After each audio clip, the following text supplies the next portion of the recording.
everybody, welcome to the Empressive channel. There are a few things I want to talk about in this video. First, starting with Nicki Minaj. Now, Nicki Minaj has been doing a press run for her upcoming single, Do We Have a Problem, which features Lil Baby, and the single is dropping on Friday.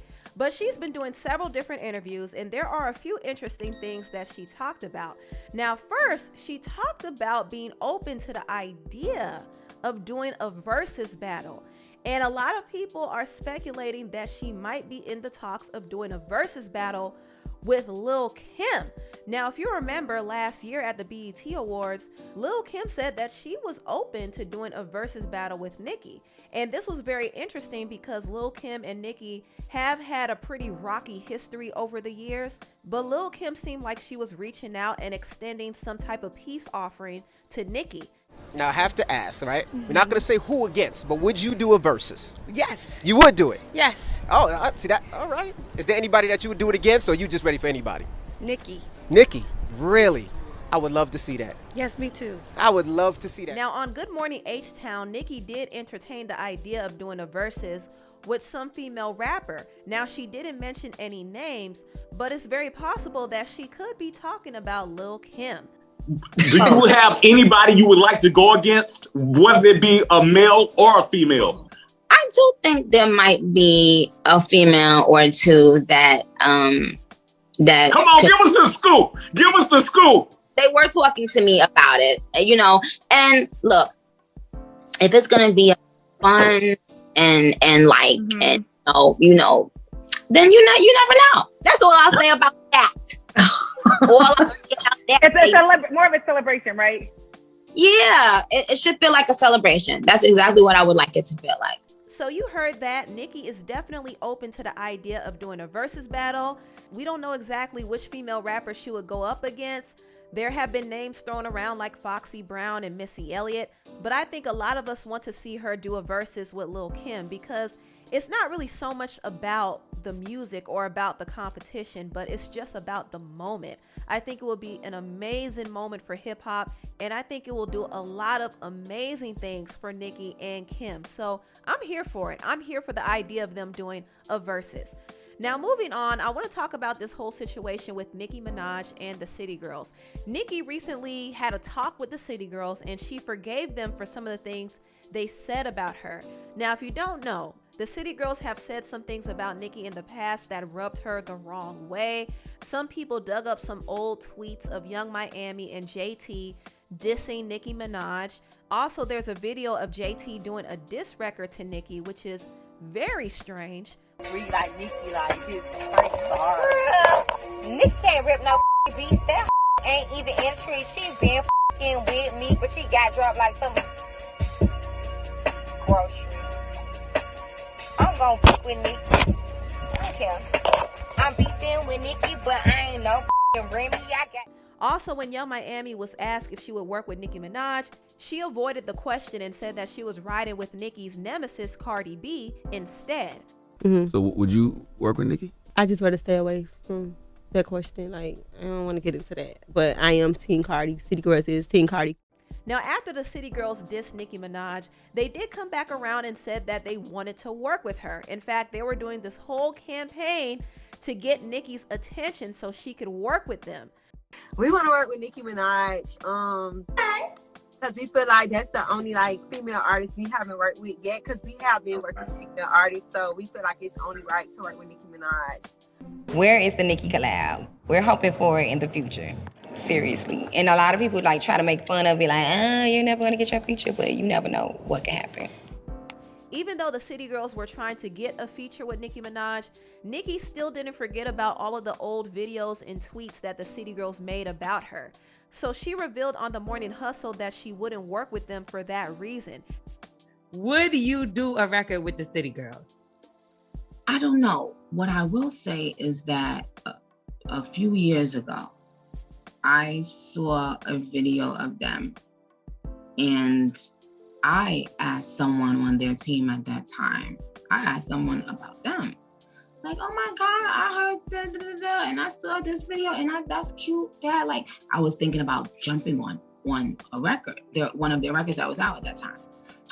And then social media happened. You know what I'm saying? Social media happened with when, you know, people will say things about someone, like an artist, whether they tweet it or say it, or whether they get pulled, whether it gets pulled out of them in an interview or something like that. And the thing is, whenever you post something on the internet, it's there forever. As a human being, an artist is a human being first. So if I, as just a regular human, was about to do something with you, if I was about to go out to dinner with you tonight, and then I get something that says, yo, she don't really fuck with you like that. She was saying this and she don't really like you. And she said she hopes you actually, you know, never pop or never flourish and da-da-da-da. I'm not gonna go out to dinner with you anymore, because now I know that I like you, but you don't really like me. So you know, I'm just, you know, that's just a human way to feel. If you hear somebody was saying things about you, not just one thing, but repeated things, repeated tweets for years, not just one thing. So it's hard to let that go. No, it's let go. Yeah. It's let go. But it's about, why would I work with somebody that doesn't like me? Right. Now, I think every single person can identify with Nicki. If a person doesn't like you, why would you want to be around them? I mean, it makes no sense. So Nicki is justified in not wanting to work with them. But after this interview went viral, Nicki actually did get in contact with the City Girls, and they actually made amends. She tweeted this and said, "Just had a great convo with JT and Young Miami. Let's move on and make new memories, y'all." Young Miami responded and said, "Queen Tings," and JT responded and said, "Sag sister, thank you for your time, your advice. A true queen. Love you." So I'm glad they hashed things out and came to an understanding. I think that was very mature of them all. Nicki didn't have to talk to them, but she did. And I think that was cool of her, because with everything that was said, she didn't have to give them any energy, like at all. And as far as the City Girls are concerned, I'm sure they had to explain themselves and apologize. So from the tweets, it seems like they had a fruitful conversation and they hashed things out. And I'm glad that it worked out that way. I still don't know if they will actually collaborate, because Nicki is on to people in the industry. She knows that a lot of people want to work with her for the sole purpose of using her. And I think this is what the City Girls wanted to do. They wanted to use Nicki to get a hit. But since they had a genuine conversation, and since Nicki is cool with the head of their label, P. Thomas, it's possible that they might link up sometime in the future. I don't know if it will happen, but there is a possibility. Now, moving right along, I want to talk about the multi-platinum selling R&B songstress India Arie. Recently, India Arie spoke up about the whole controversy involving Joe Rogan and Spotify. If you don't know, Joe Rogan is a very popular podcaster. I don't watch him, but I hear a lot about him. He's very popular, and he's one of the highest, if not the highest paid podcaster in the world. He actually got a $100 million deal with Spotify.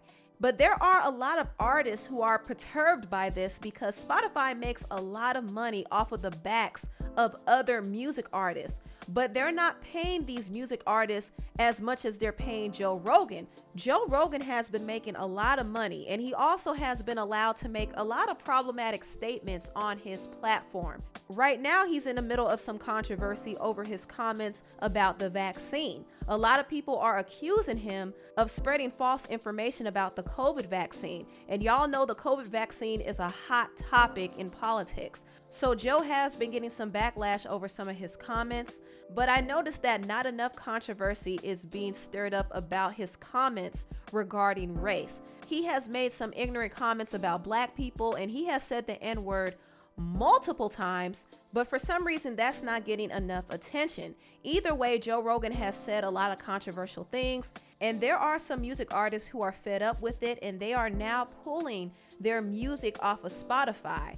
India Arie is also one of the recent artists who have come forth and said that she is pulling her music off of Spotify. And this is what she posted on her IG story concerning the whole issue.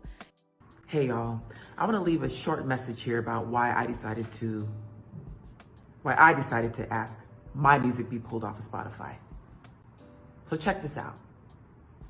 Says, okay, take me to this one. And the guy goes, okay. I goes, is that in a good neighborhood? He's like, oh, yeah. Guy barely speaks English. He takes us there. We get out and we're giggling. Oh, we're going to see Planet of the Apes. We walk into Planet of the Apes. We walked into Africa, dude. We walked in the door and there was no white people. I empathize with the people who are leaving for the COVID disinformation reasons, and I think that they should. I also think that Joe Rogan has the right to say what he wants to say. I also think that I have the right to say what I want to say. So as an artist who builds, Spotify is built on the back of the music streaming. So they take this money that's built from streaming and they pay this guy $100 million, but they pay us 0.003% of a penny. Just take me off. I don't want to generate money that pays this. Just take me off. That's where I'm at.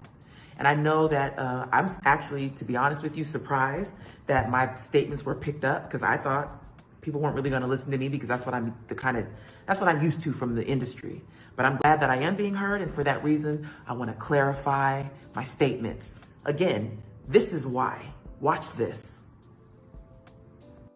Like, you know, the nigger thing. Yes. Saying the word nigger. Well, you've already said nigger. D is just like nigger. Saying nigger. She's calling you a nigger. It's like this boy that he's a nigger, but starts calling them niggers. Word nigger. There should be a word like nigger, especially like the word nigger. That's our nigger. About niggers. He says nigger. Guy, a nigger. And then our nigger starts saying nigger. Allowed to use the word nigger. Out the word nigger. See nigger. Word nigger. Say nigger. He couldn't say nigger. Else nigger. So we know how social media can be. Things can be doctored, people are taken out of context. It's happened to me many times. However, I want to be clear, in no uncertain terms, where I stand on this is that he shouldn't even be uttering the word. Don't even say it under any context. Don't say it. That's where I stand. It's my right to stand there. I have always stood there. I have other feelings about it, but those are nuances that are not meant for this moment. He shouldn't even be saying it. And so the confluence of energies comes into play here. So now we have this person who is offensive to a lot of people, who's paid $100 million. Spotify, the backbone of Spotify is the music. So you pay the musicians that are the backbone of your business 0.003 to 0.005% of a penny, and you take this money that you generate over here, because all the rest of it goes somewhere. The subscription fees go somewhere. So you take this money that's generated over here and you use it to invest in this guy. Do what you want, but take me off. Or pay me too. And I don't just mean me, I mean us. Artists like me, pay us too. Pay podcasters of color too. So Artist Relations from Spotify called me yesterday. And they asked me what I want, and I've been thinking about this all night. I'm not gonna say it all here, but what I wanna say to you is something that I already knew, but I want you to know that they said it last night. Most of the streams on Spotify are Black music, but we know that if you're paying attention at all, you understand the role of Black music in this world. So that's a deeper nuance. There's the musicians, there's the Black music that is the backbone of the whole music industry, that's the backbone of Spotify too, who are historically underpaid and mistreated and all this stuff. Just, there's a historical context here that makes all this matter. And then there's this guy, and you take this money and you pay this guy who says this stuff? No. And so it took a Neil Young to open the door for someone like me, but I walked through it because I've been standing at this door for a long time. One of the hashtags I put on my post, the written one, was, what if we all leave? And that's what I'm trying to see if we could get to happen. What if we all leave? Then we can start having a conversation. It can go from a conversation to a negotiation. So that's where I'm at, y'all. And I'm gonna get into my day. Listen, I'm standing with India Arie. Everything she said was complete facts, no lies told, and I think it's really telling that Spotify told her in a conversation that Black people make up most of the streams on their platform, yet they're hardly paying them. They're taking their money and giving it to Joe. That's crazy. And that's something that really needs to be addressed more. I'm glad that India spoke out about it, and I hope more people come forth and speak out about this too. Spotify needs to get it together. I understand that Joe is bringing in a lot of money for Spotify because he has a huge audience, but Spotify cannot afford to lose their artists, because once they do, they won't be making nearly as much money. So I think it's really goofy of them to make their artists take a back seat to problematic people like Joe Rogan. I think it's super goofy, and it's not a good look for their platform. Anyway, tell me what you all think about this video down below. Please like, comment, and subscribe, and share this video if you care. Thank you so much for watching, and I'll see you next time. Bye.